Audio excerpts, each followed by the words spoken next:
अस्सलाम वालेकुम class. I hope कि आप सब ठीक होंगे और आपकी फैमिली में भी सब लोग ठीक होंगे। लास्ट लेक्चर में मैंने आपको बताया था कि पीएचपी का स्ट्रक्चर क्या है, आप पीएचपी के डॉक्यूमेंट्स कैसे बना सकते हैं।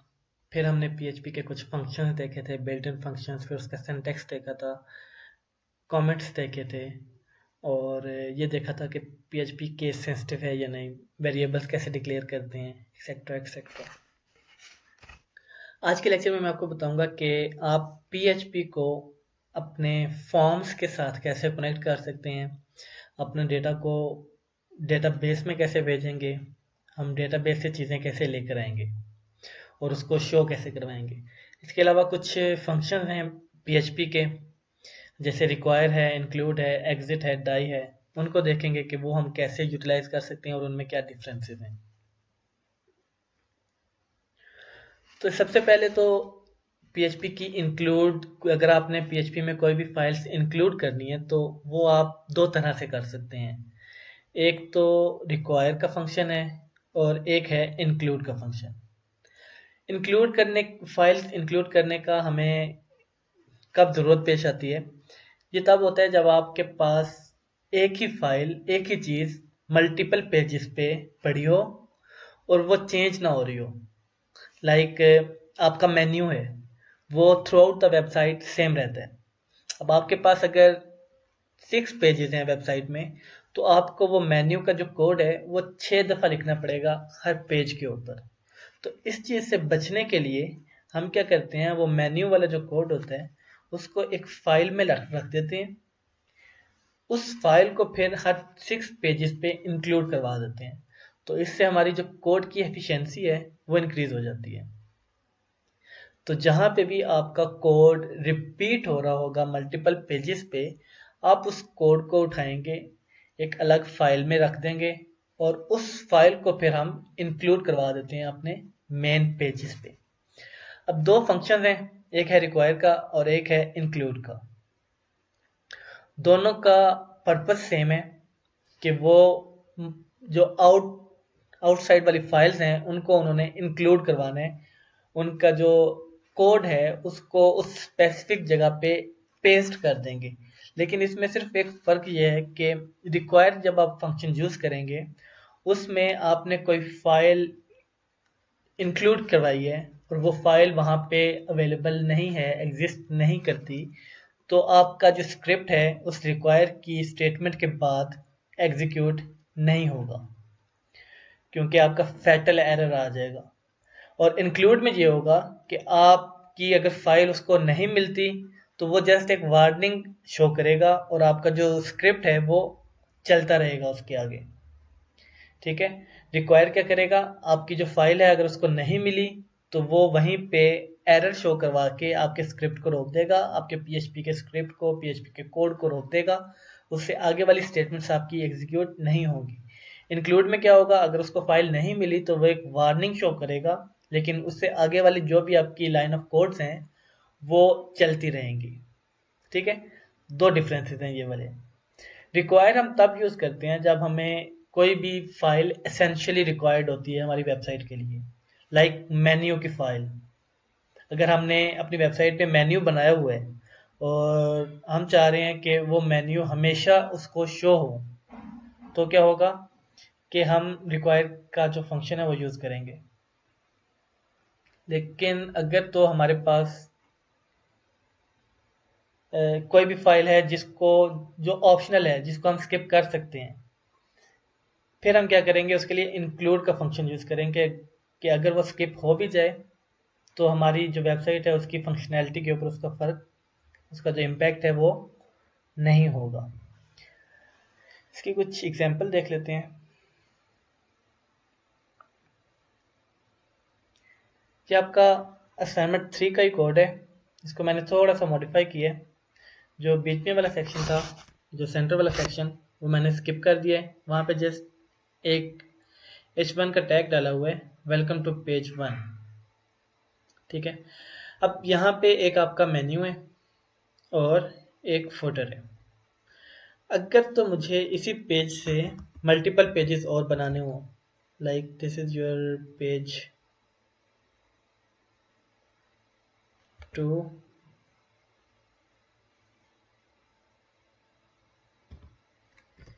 Page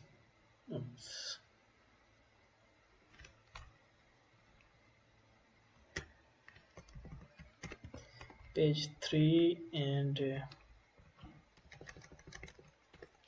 page 4। तो अब मैंने 4 पेजेस बनाए हैं यहाँ पे, और इनका टेक्स्ट भी चेंज कर देते हैं। पेज 2 कर देते हैं, इसको पेज 2 कर देते हैं, पेज 3 एंड 3, 4 एंड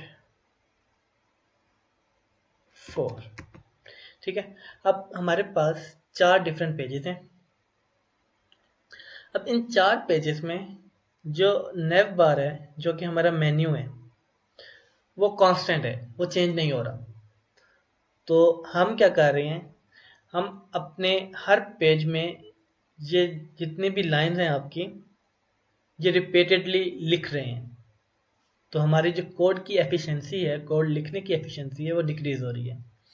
हम क्या कर सकते हैं, हम इस कोड को यहाँ से उठा के, जिस जगह से हम उठा रहे हैं, यहाँ से कट कर लेते हैं और एक न्यू फाइल बनाते हैं, सेव कर देते हैं इसको menu.php के नाम से। ठीक है, मैंने क्या किया, जहाँ पे मेरा मेन्यू का कोड था वहाँ से वो कोड कट किया। यहाँ से ये मेरा नेव का जो टैग है, ये मेरा मेन्यू बना रहे हैं, मैंने इस टैग को यहाँ से कट किया और एक अलग फाइल में उसको प्लेस कर दिया। ठीक है, अब ये वाला जो मेरा कोड है menu.php में, ये एक्चुअली मेरा मेन्यू बना रहा था, और मैंने इसको वहाँ से हटा दिया और मैंने इसको सेव कर लिया एक एक्स्ट्रा फाइल menu.php के नाम से।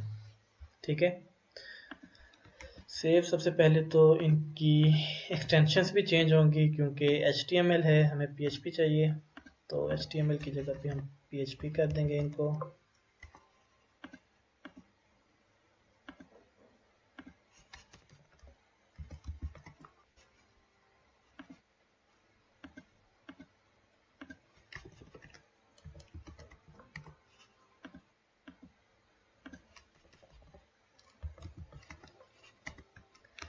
ठीक है, और इनको रन करने के लिए हमें लोकल होस्ट के थ्रू चलाना पड़ेगा, लेकिन उसके लिए हमें पहले XAMPP को स्टार्ट करना पड़ेगा।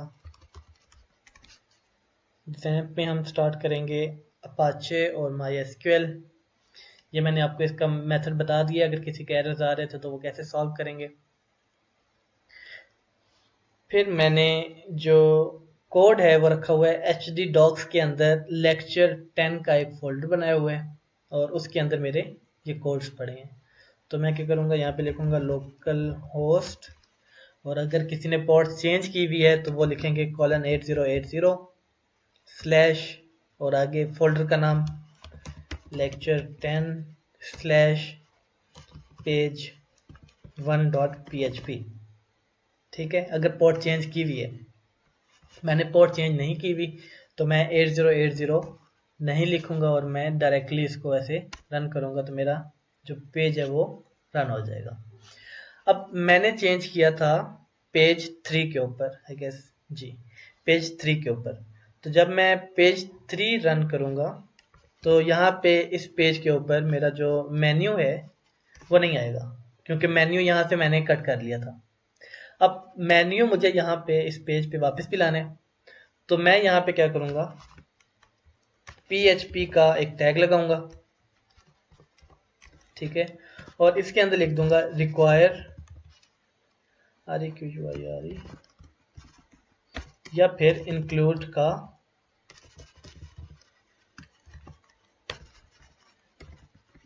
फंक्शन लगा दूंगा। अब रिक्वायर में क्या होगा, अगर उसको मेन्यू नहीं मिलेगा तो इससे आगे वाला जो स्क्रिप्ट है PHP का स्क्रिप्ट, वो एग्जीक्यूट नहीं होगा। और इंक्लूड में क्या होगा कि अगर उसको ये वाली चीज़ ना मिली तो वो इसको वार्निंग शो करके आगे वाली चीज़ें एग्जीक्यूट कर देगा।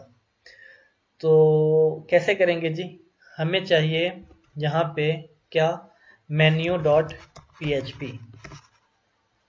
ठीक है, मैंने अब जिस जगह से अपना मेन्यू का कोड उठाया था, ये nav बार का जो टैग है ये मैंने उठाया था, उसी जगह पे प्लेस कर दिया मैंने ये एक टैग, राइट। अब जब मैं पेज 3 को रिफ्रेश करूंगा तो मेरा मेन्यू वापस आ गया, ठीक है। और मेन्यू का कोड इस पेज के ऊपर नहीं है, मेन्यू का जो कोड है वो menu.php के ऊपर है, राइट। तो हमने क्या किया कि मेन्यू का जो कोड था जो बार बार सेम रिपीट हो रहा था, उसको एक अलग फाइल में डाल दिया, और उस फाइल को अब हम रिक्वायर करवा सकते हैं हर पेज के ऊपर। इसको मैं कॉपी कर रहा हूँ, पेज 1 यहाँ पे मेन्यू है आपका यहाँ से लेके यहाँ तक, इसको हम डिलीट कर देंगे और इसकी जगह पे जस्ट ये लिख देंगे। फिर पेज 2 nav बार को हटा दिया और इसकी जगह पे जस्ट रिक्वायर का फंक्शन डाल दिया। पेज 3 पे हमने किया हुआ है। पेज 4 यहाँ से मैंने इसको डिलीट किया और यहाँ पे पेस्ट कर दिया। अब जो आपके पेजेस हैं उनके ऊपर कोई फर्क नहीं पड़ा होगा, वो एग्जैक्टली सेम होंगे। और हमने अपनी जो कोड की जो एफिशिएंसी है उसको इंक्रीज कर लिया है कि हमारा जो कोड था पहले रिपीट हो रहा था मल्टीपल पेजेस के ऊपर सेम कोड, वो अब रिपीट नहीं हो रहा, एक ही जगह पे पड़ा है और हम उसको कॉल कर रहे हैं अपने पेजेस के ऊपर, ठीक है। अब इसका एक फ़ायदा ये भी है कि मुझे अगर मेन्यू में किसी भी जगह पे एक li और ऐड करनी थी, सपोज मैं एक और कोर्स भी पढ़ रहा हूँ और वो है प्रोग्रामिंग फंडामेंटल का, ठीक है। अब अगर तो मेरा ये मेन्यू सेंट्रलाइज ना होता, दैट मीन्स कि अगर वो हर पेज के ऊपर अलग अलग पड़ा होता, तो मुझे पहले मैं पेज 1 पे जाता, ये li ऐड करता, फिर मैं पेज 2 पे जाता, li ऐड करता, पेज 3 पे जाता, li ऐड करता, पेज 4 पे जाता, li ऐड करता। 4 डिफरेंट जगहों पे मुझे li ऐड करनी पड़ रही थी। लेकिन इस केस में क्या होगा, मैं जस्ट अपने menu.php के अंदर एक li ऐड करूंगा और वो ऑटोमेटिकली अपडेट हो जाएगी मेरे सब पेजेस के ऊपर। तो मैंने इसको सेव किया और जब मैं रिफ्रेश करूंगा तो इन कोर्सेज के अंदर ऑटोमेटिकली pf का जो मेन्यू है, सब मेन्यू, वो शो हो रहा है और हर पेज पे आएगा। तो इस तरह से भी आपका जो कोड की एफिशिएंसी है वो इंक्रीज हो सकती है कि आपको जो कोई भी चेंजेस हैं वो किसी एक स्पेसिफिक फाइल में करनी पड़ेंगी, हर फाइल पे जाके आपको चेंजेस नहीं करनी पड़ेंगी। तो हम क्या करते हैं, जब हम प्रोफेशनल लाइफ में जाते हैं तो हम जो मेटा डेटा होता है हमारा, वो हम अलग फाइल में बना लेते हैं, क्योंकि ये भी चेंज नहीं हो रहा होता। हमारी आपकी जो बूटस्ट्रैप की फाइल्स हैं, आपकी फिर जावास्क्रिप्ट की फाइल्स हैं, ये चेंज नहीं हो रही होती। तो हम क्या करते हैं, इनका एक अलग फाइल बना लेते हैं meta.php के नाम से, जो भी यहाँ पे फाइल्स आ रही हैं टाइटल को छोड़ के, क्योंकि टाइटल हो सकता है कि हर पेज का डिफरेंट हो। जैसे इस केस में है पेज 3 का टाइटल पेज 3 है, 4 का 4 है, 1 का 1 है और 2 का 2 है। तो हम टाइटल को यहीं पे पड़ा रहने देते हैं। टाइटल के अलावा जितनी भी हमारी CSS या JS की फाइल्स होती हैं उनको हम एक अलग फाइल में स्टोर करवा लेते हैं, क्योंकि वो भी रिपीट हो रही हैं। अब ये दोनों फाइल्स रिपीट हो रही हैं आपके दोनों पेजेस, जितने भी 4 पेजेस हैं उनके ऊपर, तो हम इनके लिए भी अलग से एक फाइल बना के इनको वहाँ पे डाल के और दोबारा से रिक्वायर या इंक्लूड करवा सकते हैं, ठीक है। हम मेटा डेटा की अलग से बनाते हैं meta.php के नाम से, मेन्यू की बना लेते हैं menu.php के नाम से, और फिर फुटर की एक बना लेते हैं footer.php के नाम से। तो ये 3 चीज़ें आपकी अलग अलग फाइल्स में हो गई, मेटा, मेन्यू और फुटर। और जो आपके पेज की बॉडी है उसको आप यहाँ पे लिखते जाते हैं अपनी रिक्वायरमेंट के लिहाज से। तो आपका जो कोड है ओवरऑल उसकी एफिशिएंसी इंक्रीज हो जाती है, ठीक है। और रिक्वायर और इंक्लूड में क्या डिफरेंस है कि रिक्वायर को अगर ये वाली फाइल नहीं मिलेगी तो वो इससे आगे वाले PHP के जितने भी स्क्रिप्ट्स हैं जितनी भी लाइंस हैं उनको एग्जीक्यूट नहीं करेगा और एक एरर दे देगा। जबकि अगर आप रिक्वायर की जगह पे इंक्लूड यूज़ कर लें तो क्या होगा, अगर उसको ये वाली फाइल नहीं मिलेगी तो वो जस्ट एक वार्निंग दे देगा कि menu.php file can not be found, और उसके आगे वाली जितनी भी आपकी स्टेटमेंट्स हैं वो एग्जीक्यूट होंगी। ठीक है, तो ये बेसिक डिफरेंस है आपका रिक्वायर में और इंक्लूड में, और आप किस तरह से एक्सटर्नल फाइल्स को इंक्लूड करवा सकते हैं अपनी PHP की फाइल्स के अंदर। ठीक है, तो ये था। अब आ जाते हैं डेटाबेस के ऊपर। हम जो डेटाबेस यूज़ करेंगे वो होगा MySQL। MySQL क्यों यूज़ कर रहे हैं, इसके कुछ बेनिफिट्स इस स्लाइड में लिखे हुए हैं, आप इनको पढ़ लीजिएगा। हम देखते हैं कि हम MySQL का जो डेटाबेस है उसको PHP के पेज के साथ कनेक्ट कैसे करेंगे। उसको छोड़ दें फिलहाल। हम अपने ब्राउज़र पे जाएंगे और यहाँ पे लिखेंगे लोकल होस्ट, और अगर तो आपने पोर्ट चेंज की हुई है तो आप लिखोगे :8080, अगर चेंज नहीं की हुई तो आप सिंपल लिखेंगे लोकल होस्ट और स्लैश लिखेंगे PHP my admin। ठीक है, आपने ये लिंक लिखना है। अगर आपने पोर्ट चेंज की हुई है तो आप :8080 लगाएंगे, अगर पोर्ट चेंज नहीं की हुई तो आप सिंपली लोकल होस्ट लिखेंगे और स्लैश PHP my admin। तो जब आप इसको ओपन करेंगे तो आपका एक MySQL का होम पेज ओपन होगा जहां पे आपके डिफरेंट डेटाबेसेस इस साइड पे आ रहे होंगे और कुछ ऑप्शंस हैं जो टॉप पे आ रहे हैं। ठीक है, तो हमने एक न्यू डेटाबेस क्रिएट करना है सबसे पहले।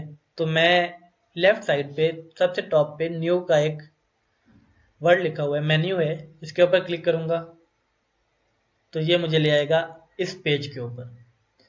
यहाँ पे अब हमें अपने डेटाबेस का नाम लिखना है। मैं डेटाबेस का नाम लिखता हूँ LEC11। ठीक है, और इसको हम चेंज नहीं करेंगे, जो भी ऑप्शन सिलेक्टेड है हम उसी को रहने देंगे। जस्ट हमने डेटाबेस का नाम देना है और मैं क्रिएट के बटन के ऊपर क्लिक कर दूंगा। जैसे ही मैं क्रिएट के बटन के ऊपर क्लिक करूंगा तो आपका लेफ्ट मेन्यू जो था वो अपडेट हो जाएगा और वहां पे वो डेटाबेस बन जाएगा जो आपने अभी बनाया है। जब हम इसके ऊपर क्लिक करेंगे तो यहाँ पे एक वार्निंग आ रही है, no tables found in database. आपने डेटाबेस बना लिया, अब इसके अंदर टेबल कोई भी नहीं है, तो हमें यहाँ पे टेबल भी क्रिएट करना है। अब यहाँ पे मैं एक टेबल बनाता हूँ tbl_user का। ठीक है, यह मैं टेबल को नाम दे रहा हूँ tbl_user। आप कोई भी नाम दे सकते हैं, लेकिन आप कोशिश करें कि आपके टेबल के जो नाम है वो मीनिंगफुल होने चाहिए।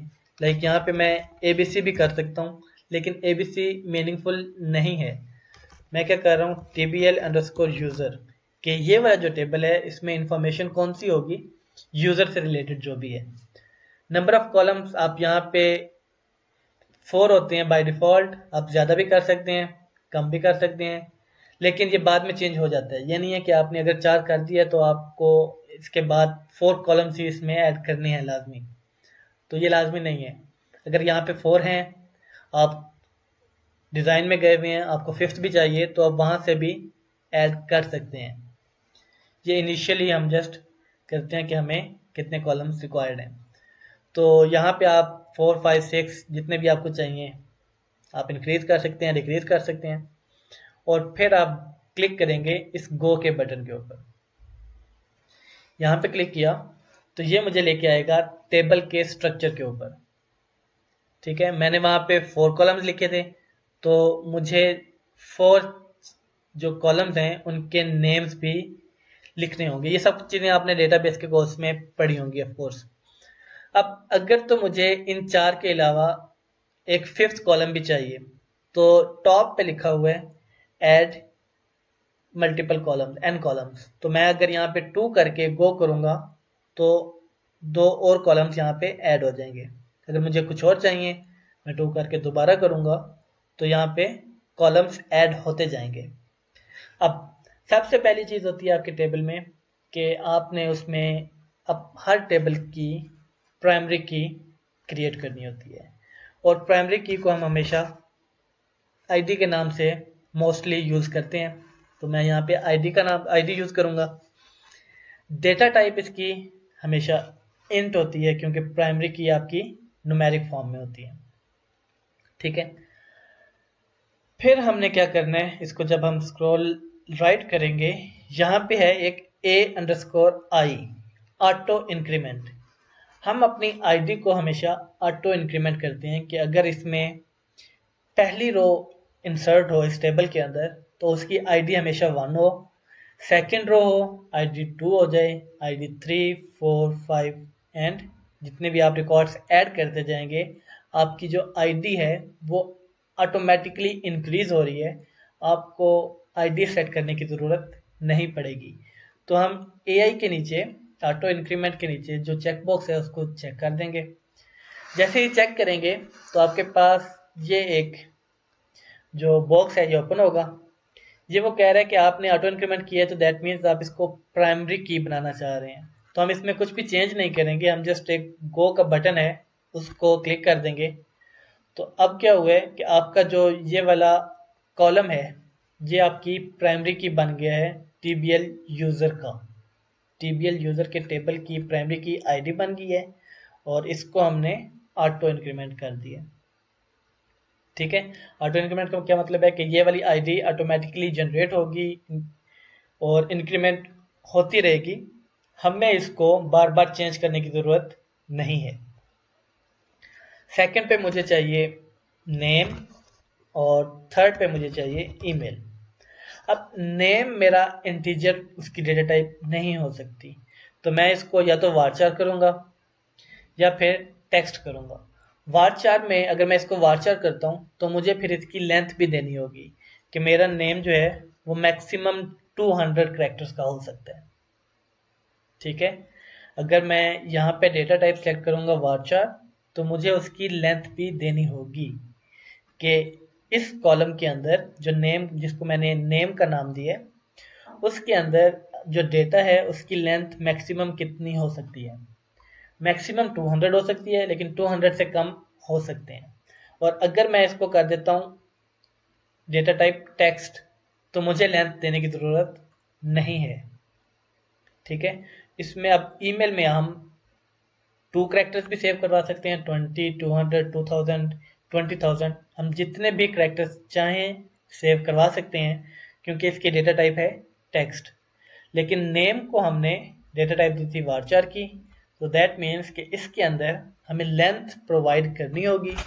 और इस लेंथ का ये मतलब है कि इस कॉलम के अंदर जो डेटा है वो 200 से ज़्यादा नहीं हो सकता। अब मैं जैसे ये 3 कॉलम्स बना रहा हूँ, अगर तो आपको लगता है कि आपने काफ़ी ज़्यादा कॉलम्स ऐड कर लिए हैं और आपको कम चाहिए थे, जैसे इस केस में है कि मैंने काफ़ी ज़्यादा कॉलम्स ऐड कर लिए थे, मुझे चाहिए 3 थे, तो आप बाकियों को एम्प्टी छोड़ देंगे अगर, तो वो इंक्लूड नहीं होंगे आपके टेबल के ऊपर। तो आप अपने कॉलम जितने आपको रिक्वायर्ड हैं आप उतने बना लें, उनके डेटा टाइप सेट कर लें। फर्स्ट को आपने हमेशा ऑटो इंक्रीमेंट करना है और वो ऑटोमेटिकली उसको प्राइमरी की बना देगा। और जब आप अपने सब कॉलम्स ऐड कर लेंगे तो सबसे बॉटम पे एक बटन होगा गो का, सेव का। ठीक है, तो जैसे ही मैं इसको क्लिक करूंगा हमारा जो टेबल है वो क्रिएट हो जाएगा। यहाँ पे भी आ रहा है लेक्चर 10, लेक्चर 10 के नीचे टीबीएल यूजर। अब लेक्चर 10 के नीचे ही एक न्यू का वर्ड भी आ रहा है, न्यू का मेन्यू आ रहा है। जब हम इसके ऊपर क्लिक करेंगे तो हम न्यू टेबल बना लेंगे, न्यू टेबल के मेन्यू पे चले जाएंगे जो अभी हमने बनाया है। जब हम टीबीएल यूजर के ऊपर क्लिक करेंगे तो अब हम आ गए हैं इसके टेबल के अंदर, कि टेबल के अंदर कौन कौन से रिकॉर्ड्स पड़े हैं। अभी इसके अंदर कोई भी रिकॉर्ड नहीं है क्योंकि अभी हमने बनाया है, तो इसके अंदर कोई भी रिकॉर्ड नहीं है। अगर आप देखना चाह रहे हैं कि इसका स्ट्रक्चर क्या है तो स्ट्रक्चर का एक मेन्यू है। अब इस स्ट्रक्चर में ये आपको इसकी इंफॉर्मेशन दे रहा है कि इसके अंदर 3 कॉलम्स हैं। आईडी जो है वो आपकी प्राइमरी की है और उसकी डेटा टाइप इंटीजर है, नेम, वारचार और ईमेल जो है उसकी डेटा टाइप टेक्स्ट है। अगर आपको इस केस में आके आपको अगर लग रहा है कि आपको यहाँ पे एक और कॉलम्स भी इसमें ऐड करना चाहिए था, तो उसका भी एक यहाँ पे मेन्यू है ऐड का। मैं यहाँ पे एक और मेन्यू ऐड करता हूँ। अब वो मुझसे पूछ रहा है कि ये वाला कॉलम जो है वो आपको कौन से ऑर्डर पे चाहिए। सबसे टॉप पे चाहिए तो at the beginning of the table, ID के बाद चाहिए तो यहाँ पे आ जाएगा, नेम के बाद चाहिए तो यहाँ पे आ जाएगा, ईमेल के बाद चाहिए तो यहाँ पे आ जाएगा। मैं कहता हूँ कि मुझे नेम के बाद चाहिए एक कॉलम। मैं गो के ऊपर क्लिक करूँगा तो वो मुझे दोबारा उसी मेन्यू उसी पेज के ऊपर ले आएगा और यहाँ पे मैं करता हूँ पासवर्ड का और इसकी डेटा टाइप में रखता हूँ वारचार और 150 मैं इसकी लेंथ रखता हूँ। मैं सेव जब करूँगा तो अब उस टेबल के अंदर नेम के बाद एक और कॉलम ऐड हो गया है पासवर्ड का, और उसकी टाइप क्या है, डेटा टाइप वारचार। तो ये अब आपका एक टेबल बन गया है। आप मल्टीपल अगर आपको टेबल्स चाहिए तो आप न्यू के ऊपर क्लिक करेंगे तो आप दोबारा उसी मेन्यू के ऊपर आ जाएंगे जहाँ से आप टेबल क्रिएट कर रहे हैं। टेबल का नाम देंगे, जितने भी कॉलम्स आपको रिक्वायर्ड हैं वो देंगे, फर्स्ट को ऑटो इंक्रीमेंट करेंगे, सेकंड थर्ड एंड फोर्थ की फिर डेटा टाइप सेलेक्ट करेंगे जो भी आपको लग रहा है कि अप्रोप्रिएट है। फिर यहाँ पे ऑपरेशंस का एक मेन्यू है, ठीक है।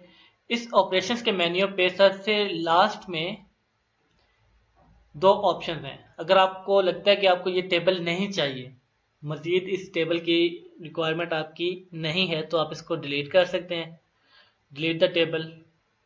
और अगर आप चाह रहे हैं कि ये टेबल रहे और इसके अंदर जो चीज़ें हैं, जो भी रिकॉर्ड्स हैं वो डिलीट हो जाएं, तो आप इसको ट्रंकेट भी कर सकते हैं। ट्रंकेट से ये होगा कि आपकी जो आईडी है जो कि ऑटो इंक्रीमेंटेड थी वो दोबारा से अगर वो 100 पे पहुंची हुई है, दैट मीन्स कि आपने 99 रिकॉर्ड्स ऐड किए हुए हैं। जब न्यू रिकॉर्ड ऐड करेंगे तो वो हमेशा 100 होगा क्योंकि ऑटो इंक्रीमेंटेड है। तो जब हम ट्रंकेट करेंगे उसको तो आपकी जो आईडी है वो जो 100 पे थी वो दोबारा से 0 पे चली जाएगी। आपका जो टेबल है वो रीसेट हो जाएगा जो उसकी बेसिक और या इनिशियल वैल्यूज थी उनके ऊपर, ठीक है। तो ये दो मेन्यूज हैं, आप टेबल डिलीट कर सकते हैं या फिर टेबल के अंदर जो भी रिकॉर्ड्स हैं सिर्फ उनको डिलीट करेंगे, टेबल आपका रहेगा। तो उस सूरत में आप ट्रंकेट करेंगे। फिर यहाँ पे एक मेन्यू है इंसर्ट का।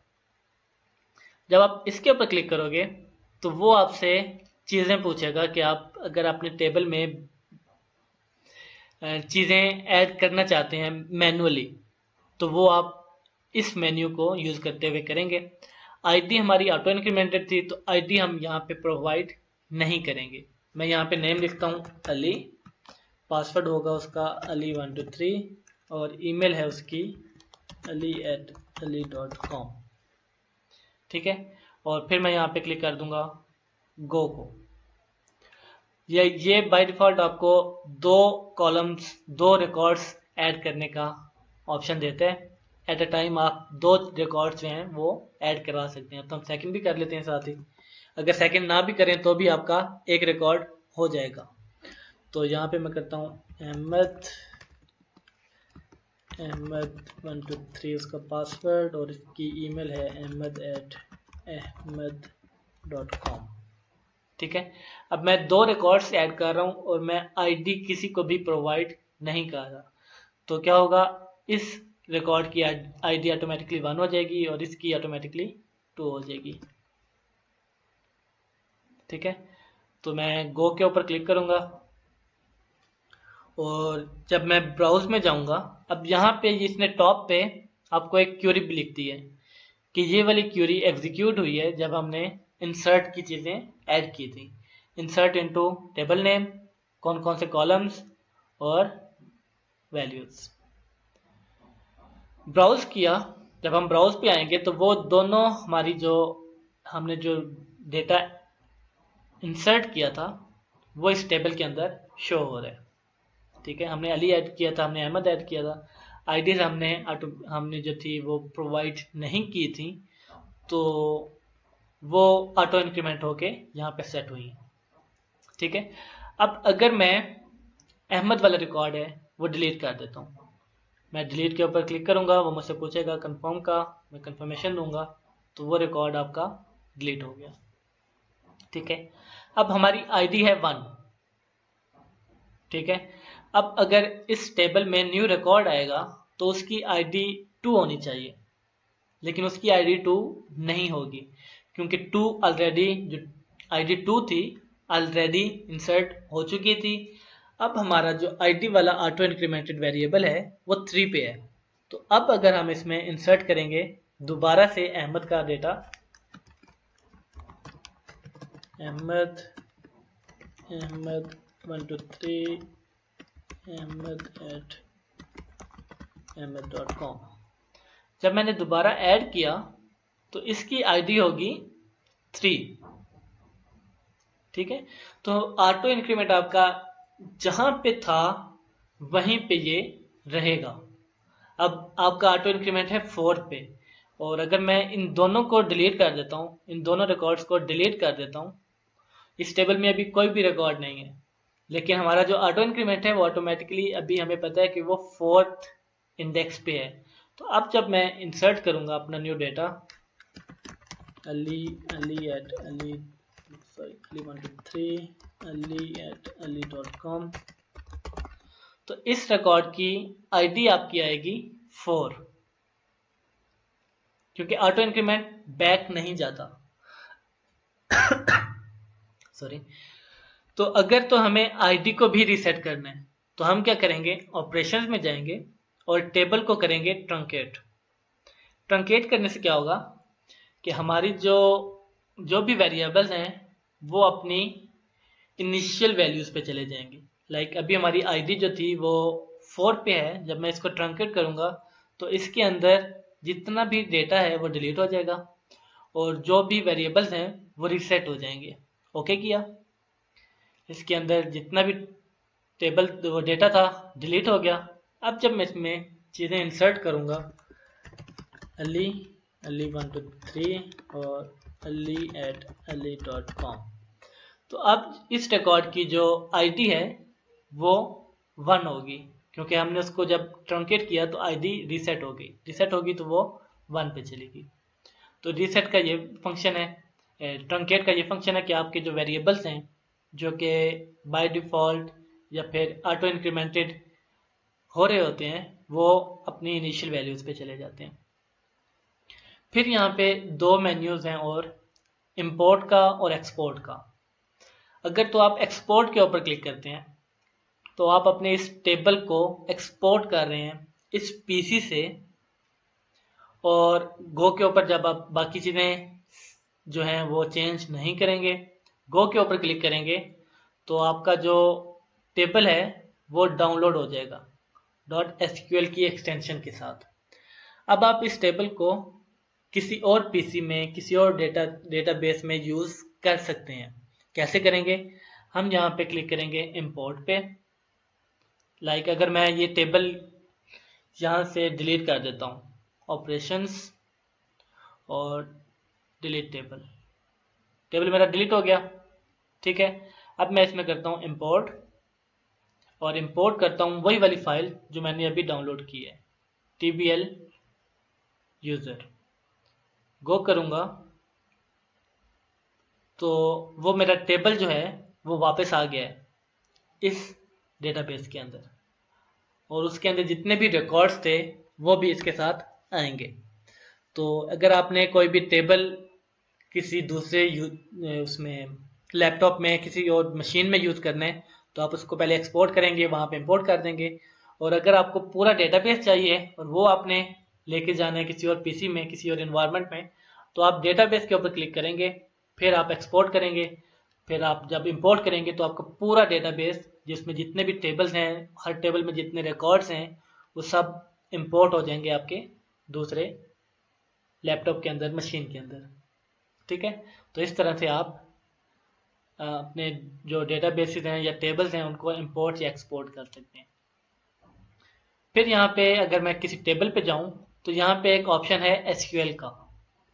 जब मैं इसके ऊपर क्लिक करता हूँ तो यहाँ पे आप अपनी क्यूरीज जो हैं वो चेक कर सकते हैं कि उनमें कोई एरर तो नहीं है, या फिर आप कोई सिंटैक्स एरर तो नहीं कर रहे जिसकी वजह से आपका रिकॉर्ड जो है वो अपडेट ना हो रहा हो, सेव ना हो रहा हो, डिलीट ना हो रहा हो। तो अगर मैं यहाँ पे लिखता हूँ select name from tbl user where id is equals to 1। अब मैंने एक क्यूरी लिखी है, मैं देखना चाह रहा हूँ कि इसको ये एग्जीक्यूट होती है या नहीं होती। तो मैं अपनी क्यूरी लिखूंगा और फिर गो का बटन प्रेस कर देंगे हम। तो अगर तो वो क्यूरी एग्जिस्ट कर रही हुई तो उसका रिकॉर्ड यहाँ पे आ जाएगा। अब मैंने जस्ट नेम सेलेक्ट किया था तो मुझे उस जो रिकॉर्ड है जिसकी आईडी 1 थी उसका नेम मुझे यहाँ पे मिल गया। ठीक है, अब मैं करता हूँ, अब मेरे टेबल में सेकंड रो नहीं है तो अगर मैं यहाँ पे करूँगा control A control V select name from TBL user where ID is equal to 2, तो अब कोई भी रो ऐसी नहीं है जिसकी आईडी 2 है हमारे टेबल के अंदर। तो जब मैं इसको गो करूँगा तो इसकी कोई भी आउटपुट नहीं आएगी क्योंकि कोई भी ऐसा आपका रिकॉर्ड एग्जिस्ट नहीं करता जिसकी आईडी 2 हो। तो आपको पता चल जाएगा कि आपकी क्यूरी जो है आपको क्या लिखनी चाहिए और आप क्या लिख रहे हैं। आप अपनी क्यूरी की अगर टेस्टिंग करना चाहते हैं तो आप एसक्यूएल की इस मेन्यू में आके यहाँ पे अपनी क्यूरी जो है वो चेक कर सकते हैं। ठीक है, तो ये था आपका my SQL PHP my admin जहाँ से आप माई एसक्यूएल को मैनेज करेंगे। अब क्वेश्चन ये आता है कि हम अपने PHP के डॉक्यूमेंट को जो कि htdocs के अंदर पड़ा है उसको इस डेटाबेस के साथ कनेक्ट कैसे करेंगे। अभी तो हम मैनुअली चीज़ें ऐड कर रहे हैं ना, इंसर्ट में जाके हम रिकॉर्ड ऐड कर रहे हैं, वो यहाँ पे आ जाता है। हम इसको यहीं से डिलीट भी कर सकते हैं, एडिट भी कर सकते हैं, या फिर इसके ऊपर कोई और ऑपरेशन करना चाहें वो भी कर सकते हैं। अब हमें क्या करना है, हमारे यूज़र के पास तो इस चीज़ की एक्सेस नहीं होगी, उसके पास तो एक फॉर्म गिवन होगा, उस फॉर्म में वो चीज़ें डालेगा और वो हमारे डेटाबेस में सेव होनी चाहिए। तो उससे पहले हमें इस डेटाबेस को इस पेज के साथ लिंक करना है। तो हम लिंक कैसे करेंगे, मैं इन पेजेस को रिमूव कर देता हूँ, जस्ट पेज 1 को हम रखते हैं।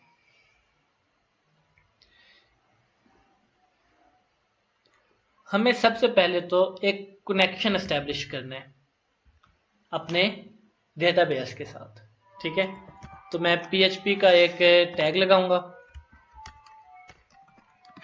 ठीक है, अब इस PHP के टैग के अंदर मैं 4 चीज़ें लिखूंगा, 4 वेरिएबल बनाऊंगा। एक होगा मेरा सर्वर के नाम से,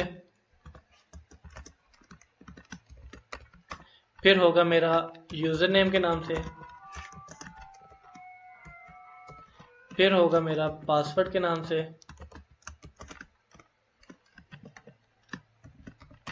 और लास्ट पे कि मेरा डेटाबेस कौन सा है। ये 4 चीज़ें हमें रिक्वायर्ड होती हैं किसी भी डेटाबेस से कनेक्टिविटी एस्टेब्लिश करने के लिए। सर्वर आपका वो है जहाँ पे आपका जो माई एसक्यूएल है वो रन हो रहा है। अब हमारा माई एसक्यूएल हम इसको लोकली चलाया हुआ है हमने, तो हम सर्वर में लिखेंगे लोकल होस्ट। अगर आपने पोर्ट चेंज की हुई है तो भी आप लोकल होस्ट लिखेंगे, अगर आपने पोर्ट चेंज नहीं की हुई तो भी आप लोकल होस्ट ही लिखेंगे, :8080 यहाँ पे नहीं लगता। ठीक है, ये सब के लिए सेम है। सर्वर हमारा हो गया लोकल होस्ट। अगर आपका सर्वर किसी एक्सटर्नल सोर्स पे पड़ा है, सपोज हम यूज़ करते हैं जो हमारी वेबसाइट्स हैं, हम उसकी डोमेन्स बाय करते हैं, उन डोमेन्स के साथ हमें डेटाबेसेस ऑनलाइन मिलते हैं, तो मैं लिखूंगा फिर अगर मेरा जो डेटाबेस है वो लोकली नहीं पड़ा, वो किसी ऑनलाइन सर्वर के ऊपर पड़ा है, तो हम यहाँ पे उसका एड्रेस लिखेंगे www.something.com, जहाँ पे मेरा वो सर्वर पड़ा होगा मैं उसका एड्रेस लिखूंगा। ठीक है, अगर आपका सर्वर, आपका जो डेटाबेस है वो कहीं ऑनलाइन पड़ा है तो आप उसका एड्रेस लिखेंगे, अगर वो लोकली पड़ा है तो आप यहाँ पे जस्ट लिखेंगे लोकल होस्ट। ठीक है, अब अगर तो वो ऑनलाइन पड़ा है कहीं पे, तो उसका लिंक होगा, उस लिंक पे जब जाएंगे तो आपको यूजर नेम और पासवर्ड रिक्वायर्ड होगा, जो कि आपको ऑथेंटिकेट करेगा कि ये डेटाबेस आपका ही है। तो आपको एक यूजर नेम भी गिवन होगा, आपको पता होगा, आपको पासवर्ड भी पता होगा, वो आप यहाँ पे लिख देंगे। यूजर नेम यूजली आपका ईमेल होता है और पासवर्ड आपका जो भी आप सेट करते हैं वो आ रहा होता है। लेकिन ये उस केस में है जब आप ऑनलाइन डेटाबेसेस को एक्सेस कर रहे हैं। लेकिन अभी हम एक्सेस कर रहे हैं लोकल, जो हमारा लोकली डेटाबेस हमने क्रिएट किया है उसको। तो इस केस में आपका जो यूजर नेम है वो हमेशा होगा रूट, ROOT, रूट, और पासवर्ड इसका हमेशा ब्लैंक होगा। ब्लैंक मीन्स कि आप इसके अंदर कुछ भी, इन डबल कॉलम्स के अंदर कुछ भी नहीं लिखेंगे। ठीक है, सर्वर हमारा हो गया लोकल होस्ट, यूजर नेम हमारा हो गया रूट, पासवर्ड हमारा हो गया ब्लैंक, और डेटाबेस हमने अब देखना है कि हमने कौन सा डेटाबेस इस सर्वर के ऊपर एक्सेस करना है। तो हमारे डेटाबेस का नाम है लेक10। मैं इसको कॉपी कर रहा हूँ और यहाँ पे मैंने लिख दिया लेक10। ठीक है, अब ये 4 वेरिएबल्स हमारे सेट हो गए हैं। सर्वर हमने बता दिया, यूजर नेम बता दिया, पासवर्ड बता दिया और डेटाबेस बता दिया। अब यहाँ पे एक फंक्शन है mysqli_connect का। अब इस mysqli_connect का बिल्ट इन फंक्शन है PHP के अंदर। इसके 3 पैरामीटर भी हैं और 4 पैरामीटर्स भी हैं। मतलब इसके 2 ओवरलोडिंग मेथड्स हैं। एक मेथड 3 पैरामीटर्स को एक्सेप्ट करता है, एक 4 को एक्सेप्ट करता है। अगर तो आप 3 पैरामीटर्स यूज करना चाह रहे हैं, फर्स्ट पैरामीटर इसका हमेशा होगा सर्वर का। ठीक है, फर्स्ट पैरामीटर में हमें बताना है कि हम कौन से सर्वर से कनेक्ट होना चाह रहे हैं। सेकंड पैरामीटर में हम बताएंगे कि उस सर्वर के ऊपर हम कौन सा यूजर नेम यूज करना चाह रहे हैं। थर्ड पैरामीटर इसका होगा कि उस यूजर नेम का पासवर्ड क्या है। ये 3, इनका जो ऑर्डर है वो सेम होगा दोनों मेथड में। इस मेथड में जिसमें ये 3 पैरामीटर लेते हैं उसमें यही होगा। जो फोर्थ है उसमें ये यहाँ पे डेटाबेस जो हम सेलेक्ट करना चाह रहे हैं वो भी दे सकते हैं एक ही स्टेटमेंट के अंदर। ठीक है, एक इसका मेथड है कि आप ये 3 पैरामीटर दे सकते हैं, और सेकंड इसका मेथड है कि आप फोर्थ पैरामीटर भी इस फंक्शन को प्रोवाइड कर सकते हैं। ठीक है, फर्स्ट पैरामीटर हमेशा इसका होगा सर्वर, सेकंड पैरामीटर होगा यूजर नेम, थर्ड पैरामीटर होगा पासवर्ड, फोर्थ पैरामीटर ऑप्शनल है डेटाबेस का, जो आप दे भी सकते हैं और अगर चाहें तो इस एक लाइन में ना नहीं भी दे सकते। ठीक है, अगर तो आप यहाँ पे डेटाबेस का पैरामीटर यूज कर रहे हैं तो आप इसकी आउटपुट को किसी वेरिएबल में सेव करवाओगे। हम यूजली कौन का ही एक वेरिएबल यूज करते हैं ट्रेडिशनल, कि ये वाला वेरिएबल हमें हमेशा बताता है कि हमारा जो ये वेरिएबल है ये स्पेसिफिकली हैंडल कर रहा है हमारी कनेक्टिविटी को। तो हम इसको कनेक्टिविटी का शॉर्ट फॉर्म कौन यूज करते हैं कनेक्टिविटी के लिए। तो अगर तो आप डेटाबेस का जो पैरामीटर है वो यूज कर रहे हैं तो आप इस फंक्शन को सेव करवाएंगे कौन के अंदर, कौन के वेरिएबल के अंदर। ठीक है, अगर आप यहाँ पे डेटाबेस का जो फंक्शन है, जो पैरामीटर है वो यूज नहीं कर रहे, तो आप फिर यहाँ पे लिखोगे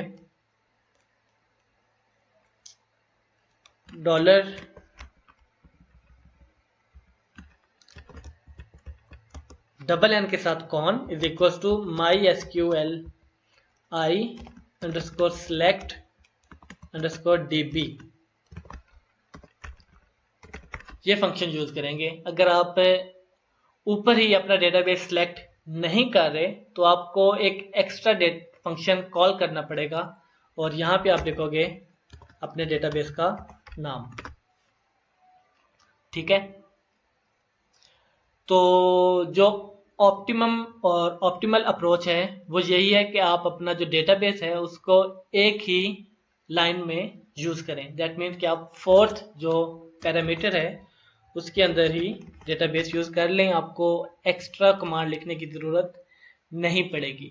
लेकिन अगर आप के पास मल्टीपल डेटाबेसेस हैं, लाइक हम क्या करते हैं कि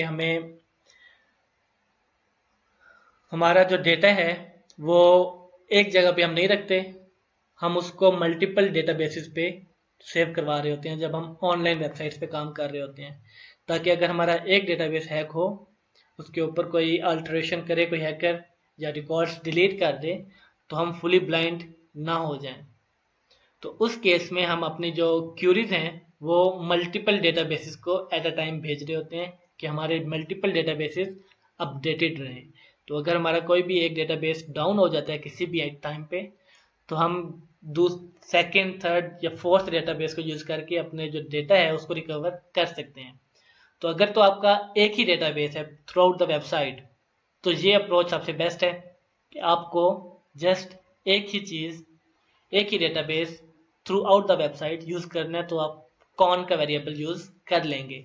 लेकिन अगर आपके डेटाबेसेस मल्टीपल हैं तो आप यहाँ पे अपना डेटाबेस सेलेक्ट नहीं करेंगे, आप यहाँ पे करोगे कॉन 1 उसके लिए डेटाबेस 1, कॉन 2 उसके लिए डेटाबेस 2, कॉन 3 डेटाबेस 3। तो इस तरह से फिर आप अपनी जो क्यूरीज हैं उनको पहले कॉन 1 पे चलाओगे, फिर कॉन 2 पे, फिर कॉन 3 पे। तो आपके जो डेटाबेसेस हैं वो डेटाबेस 1 भी अपडेट हो जाएगा, 2 भी हो जाएगा और 3 भी हो जाएगा। तो अगर आपके मल्टीपल डेटाबेसेस हैं तो आप जो MySQL i_connect है उसके अंदर फोर्थ पैरामीटर नहीं भेजेंगे। और अगर आपका सिर्फ एक ही डेटाबेस है तो आप अपने MySQL i_connect के अंदर फोर्थ वेरिएबल भी फॉरवर्ड कर सकते हैं। तो अभी हमारे पास सिर्फ एक ही डेटाबेस है, तो मैं इसको कमेंट कर देता हूँ, मुझे इसकी रिक्वायरमेंट नहीं है, हमारे पास एक ही डेटाबेस है। ठीक है, अब $कॉन में हमारा $कॉन हमें बताएगा कि हमने इस सर्वर पे इस यूज़र नेम को यूज़ करते हुए, इस पासवर्ड को यूज़ करते हुए इस डेटाबेस से कनेक्टिविटी एस्टेब्लिश की है। ठीक है, अब अगर यहाँ पे मैं कर दूं इफ $कॉन कि अगर तो $कॉन ट्रू है, इसमें या ट्रू होगा या फॉल्स होगा, तो मैं कह देता हूँ अगर इफ $कॉन दैट मीन्स कि अगर $कॉन ट्रू है तो क्या करें, एको करवाए कनेक्टेड को, एल्स एको करवाए नॉट कनेक्टेड को। ठीक है, मैं कौन को चेक कर रहा हूं कि अगर तो वो ट्रू है तो एको करवा दे कनेक्टेड को, और अगर ट्रू नहीं है तो एको करवा दे नॉट कनेक्टेड को। मैंने इसको सेव किया, मैं जब पेज 1 को रिफ्रेश करूंगा और मैं एंटर करूंगा तो मेरे पास यहाँ पे लिखा हुआ आ रहा है कनेक्टेड। दैट मीन्स कि मेरे इस पेज का, मेरे जो MySQL था उससे कनेक्शन एस्टेब्लिश हो गया है। ठीक है, अगर मैं यहाँ पे लिखता लेक्चर 1, डेटाबेस का नाम चेंज कर देता, अब ये डेटाबेस हमारे MySQL के पोर्टल पे नहीं है और मैं इसको एक्सेस करने की कोशिश करूँगा। सेव किया, जब मैं रिफ्रेश करूँगा, सॉरी इसको रिफ्रेश करूँगा, तो यहाँ पे आ रहा है नॉट कनेक्टेड और वार्निंग क्या आ रही है, अननोन डेटाबेस LAC1 कि LAC1 जो है वो इस आपका जो लोकल होस्ट MySQL का चल रहा है वहाँ पे LAC1 का जो डेटाबेस है वो एग्जिस्ट नहीं करता। तो आपका या तो ये एरर आ सकता है कि आपका डेटाबेस ही एग्जिस्ट ना कर रहा हो, या फिर आप यहाँ पे अपना यूज़र नेम गलत लिख देंगे, तब भी आपका एरर आएगा कि access denied for user this, कि ये वाला जो यूज़र है ये एग्जिस्ट नहीं करता। या फिर आपका एक और जो एरर है वो आ सकता है कि आप पासवर्ड में कोई भी करैक्टर लिख दें, इवन कि एम्प्टी स्पेस भी लिख दें, तो भी आपका एरर आएगा, क्योंकि वो जो पासवर्ड है आपका एम्प्टी नहीं है, उसमें स्पेस आ रही है, स्पेस एक कैरेक्टर काउंट होता है, तो वो कह रहा है कि access denied for user because you are using password. Root का पासवर्ड कुछ भी नहीं है, तो आप यहाँ पे कुछ भी नहीं लिखेंगे। तो जब आप अब इसको रिफ्रेश करेंगे तो अब ये कनेक्टेड शो कर रहा है। ठीक है, तो इस तरह से हम अपनी डेटाबेस की जो कनेक्टिविटी है वो इस्टेब्लिश करते हैं अपने सर्वर के साथ, अपने MySQL के साथ PHP के थ्रू। अब हमारी डेटाबेस की कनेक्टिविटी हो गई। ठीक है, और अब हमें क्या करना है, फॉर्म से डेटा भेजना है। चलिए वो हम नेक्स्ट लेक्चर में करते हैं, आज के लिए इतना ही काफ़ी है। अगर आपका कोई भी क्वेश्चन है कनेक्टिविटी से रिलेटेड, या फिर आपको समझ नहीं आई कि आपने यहाँ पे चीज़ें कैसे मैनेज करनी है, टेबल कैसे बनाना है, डेटाबेस कैसे बनाना है, फिर टेबल को इंपोर्ट कैसे करना है, एक्सपोर्ट कैसे करना है, मैन्युअली टेबल में चीज़ें इंसर्ट कैसे करनी है, टेबल के ऊपर क्यूरीज कैसे टेस्ट करनी है, या फिर टेबल को डिलीट कैसे करना है, टेबल के ट्रंकेट कैसे करना है, अगर कोई कुछ भी समझ नहीं आया तो आप मुझसे पूछ सकते हैं थ्रू व्हाट्सएप, ईमेल या फिर गूगल क्लासरूम। और आप एक और चीज़ कि आप पूरे डेटाबेस को भी डिलीट कर सकते हैं। अगर आप पूरे डेटाबेस को डिलीट करना चाहते हैं तो वही सेम उसका प्रोसीजर है। डेटाबेस को सिलेक्ट करेंगे, ऑपरेशंस पे जाएंगे और ड्रॉप द डेटाबेस, तो आप डेटाबेस को भी डिलीट कर सकते हैं। ठीक है, अगर आपका कोई भी क्वेश्चन है तो आप मुझसे पूछ सकते हैं। थैंक यू जी, अल्लाह हाफिज़, अपना ख्याल रखिएगा।